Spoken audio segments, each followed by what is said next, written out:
Good morning. Thanks very much for the chance to answer this question, which touches on a scenario where I am a program manager based at a small mission overseas, Canadian mission, with 2 LES, 2 CBS. There's a contested election, widespread hostilities spreading across the country, and the question touches on how to adapt and the factors that I might take into account in the conversations around repatriation and recommendations to the ambassador. So I have to say before going ahead that this is something that I've experienced multiple times in the field, and in my current position as a program manager in Lima, Peru, covering both Lima and Bolivia, we've seen this happen twice during my assignment for political violence in Bolivia, which is very similar to the question, and then the COVID repatriation. So I have the good fortune of being able to draw on some experience in my response. So really I would say, this is a very classic overseas situation, which, I'm certainly not alone in having experience along these lines. And it really sits at the core of government priorities because it touches on what we do abroad in terms of peace and security and democracy, good governance. But it also touches on our whole other side, the duty of care and support for Canadian presence overseas, as well as to Canadians who may require help. So really, this is super aligned with Canadian values and also aligned with governmental priorities and commitments. And those start right at the top, even with the Prime Minister, and would be cascading down even to our performance management plans. So getting right down into how I would respond, overall the framework would be structured as kind of getting a sense of the situation, assessing the risks, consultations with partners, making a plan, and then moving that forward to the ambassador for discussion. In this case, because I'm making recommendations to him, obviously after that there would be significant discussions that would be held with headquarters. And really, I think fundamentally what I would be focused on are two really key elements to this. So it's the work and what we do around the situation on the ground, the reporting, the analysis, how we handle that. And then it's the people and what we do about taking care of our people, making sure that they're safe and making sure that Canadians can get the services that they need. So we'll start with the first group of the focus more on the situation itself. And so I think I would be asking in the assessment and identification of risks phase, I would be asking myself a series of questions that would really inform how I could assess the risk, as well as being able to help equip us to make tactical decisions. So how significant is this country to Canadian interests? Is this somewhere where we have a heavy, strong and vested interest in being close to the situation? Or is it something where we have representation on the ground? It's a small mission though. Perhaps this is a country that we do have relations with, but they're not a key partner.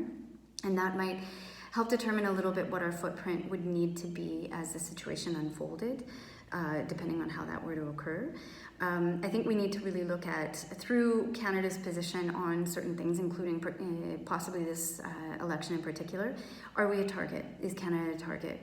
How are relations with the government and how are relations with the opposition? And as violence increases, could we find ourselves in the crosshairs? And how do we expect this? How long do we expect this to be going on? In some places, violence can be intense but short, or we could see something more protracted here. And sometimes it's hard to know, but giving that some thought can help calibrate responses as well. As far as workload for analysis, what is required? Will we need surge support? Is headquarters in a position where they might be able to provide that, and do we want to be requesting that for added capacity? Generally, reporting requirements are a lot more demanding during these types of periods, and so I would be wondering as the program manager, and I'm going to assume for the political section, that it's incredibly important in these situations that we make sure our work is sustainable, and in that case we may need added support to make sure that the appropriate analysis is moving forward for decision making, both on the ground by the ambassador and his management team, as well as at headquarters. So other questions that I would be asking, a little less related to to the political situation itself, but just generally Canadians, Canada's footprint, Canada's posture is, where is the violence taking place? It's a really important question. Is it near the Chancery? Is it near the SQs? Are we an immediate threat? Can we rely on either the work, the analysis of partners, or their support should something happen? Is there a differential risk to Canadians and locally engaged staff? If this is cultural or political in nature, there may be an enhanced vulnerability for our LES staff that needs to be taken into account in a differential way. On the other hand, our CBS more likely to be targeted and used for political means, or their family members. So super important there. Are exits out of the country threatened at this point? Do we still have a way to get people out if we need to? Do they have access to basic services in medicine right now, or do we feel like those basic needs are under threat or compromised? And communications, are they in place? So hugely important on an ongoing basis to be able to be in touch with our people. And what is the status of those networks, and what is the status of rule of law? Where does public security sit on the current state of affairs with politics? Hugely important as well. And all of these questions and potential risks then would be things we'd need to identify for mitigation. And I think, let's see, so as far as people, I'm going to go to that side then. We'd want to ensure that all of our SQs are stocked. We would want to have radio and WhatsApp checks now happening regularly. We want to be in touch with our team. We want to find out how our team's doing. We need essential transportation to be done in an armored vehicle, if at all possible. Otherwise, transportation needs to be probably cleared by a head of security or the ambassador. We need to make sure, fundamentally, there's more info being shared, both from the HOM and from me as program manager with my staff, and I want to know how my staff is doing, what's happening, anything that's transpired. We need to be aware of and reporting and using as well to inform the recommendations. Because without that information, then both for calculations on the ground by individual families and employees, but also for decisions on behalf of the embassy and the Canadian government. Information will enable that tactical sound decision making to take place, and it will be vital. So going back to what my recommendations would look like, I would want to look at the skill sets of the people that I have on the ground at the mission. How many Canadians do we have as well as citizens? So what does our consular in particular footprint need to look like? Can we have only essential people at the office and some working from home? Can we have all from home? Do we want to look at dependents being sent out first and non-essential staff? Or are we in a position where we may need to evacuate everyone? And that would be a bit of the sliding scale that we would calculate against.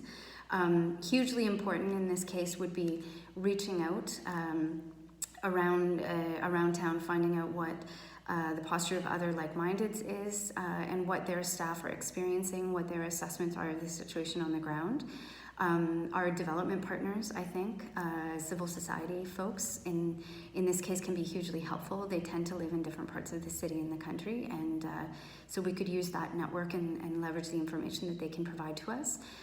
Headquarters will obviously be in communication with us as this is unfolding, and they may be waiting for the recommendation that I'm working to help provide to the ambassador for discussion and then passing back to headquarters.